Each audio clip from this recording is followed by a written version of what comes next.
Paano mag-analyze ng mga ellipse? Pag-usapan natin yan. Ito ang basic equation ng ating ellipse which centers at 0, 0. We have x squared all over a squared plus y squared all over b squared is equal to 1. At pagka nagkaroon ng shifting sa ating ellipse at yung ating center is no longer at 0, 0, mapapansin ninyo na ang ating equation is a little bit less simple at yung ating numerator will now have h and k. So ano yung changes na mangyayari dito sa shifting ng ating ellipse? Let's have an example. At ito yung example natin ng ellipse which centers at 0, 0. X squared all over 49 plus y squared all over 16 is equal to 1. Mapapansin nyo na ang denominator natin sa x ay mas malaki kesa sa denominator ng y. So that means sa x-axis, which is horizontal axis, ang ating ellipse would be a wider ellipse. At ito ngayon yung ating ellipse or graph ng ating equation na x squared all over 49 plus y squared all over 16 is equal to 1 which centers at 0, 0 at mapapansin natin sa ating susunod na ellipse magkakaroon ng changes sa numerator na magiging kaparehas ng ating standard equation when the center is no longer at 0, 0. We have x plus 1 squared all over 49 plus y minus 2 squared over 16 is equal to 1. The denominator did not change, but the numerator is now a little less simple, pero yung ating h and k would be a positive 1 and a negative 2. So how is this shifting going to affect our ellipse? Ito yung ating standard equation which centers at 0, 0 at mapapansin ninyo na yung ating equation or yung modified equation natin is slightly similar doon sa ating HK equation but the first equation, yung ating center ay 0, 0, kaya yung ating HK ay 0, 0, which we can simplify into x squared and y squared.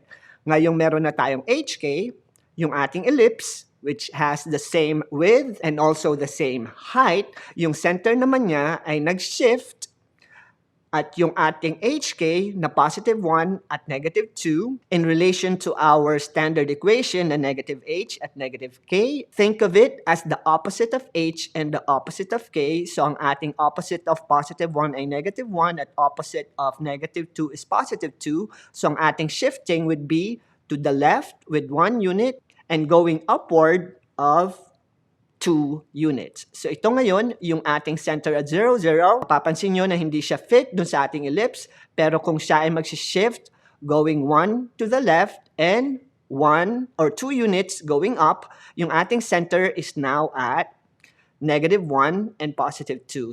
Ito ang isa sa mga madaling paraan para mas ma-visualize natin yung shifting ng ating ellipse according to our standard equation ng ating ellipse. So let's have another example. So let's say ito yung ating original ellipse at magkakaroon siya ng shifting using this equation x minus 3 squared all over 49 plus y plus 5 squared over 16 is equal to 1.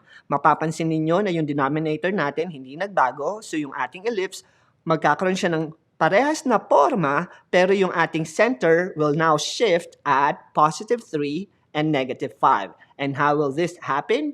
Ito ngayon yung ating shifting. So opposite of 3, so to the left of 3, and then up 5, opposite of up 5 is down 5, so it goes down. At ito na ngayon, yung ating ellipse, ang center niya ngayon ay at positive 3 and negative 5. Dito natin makikita ang pagbabago ng ating center at kung paano nagsishift ang ating ellipse.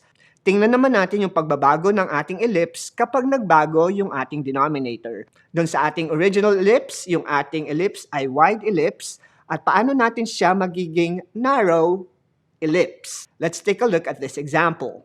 So now we have x plus 1 squared all over 4 plus y minus 2 squared all over 25 is equal to 1. Mapapansin nyo na ang numerator did not change but the denominator is now changed to 4 and 25 at mapapansin ninyo na yung ating denominator for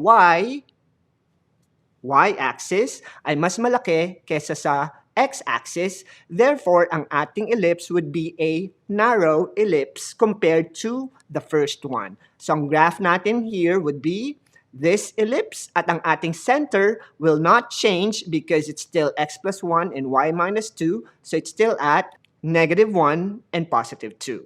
So gaano man ka-complicated ang formula ng ating mga conic sections, alamin lang natin ang shifting ng kanilang mga axes at mas maiintindihan natin kung paano mag-analyze ng mga conic sections tulad ng ellipse. This is Dr. E and see you again next time. Bye!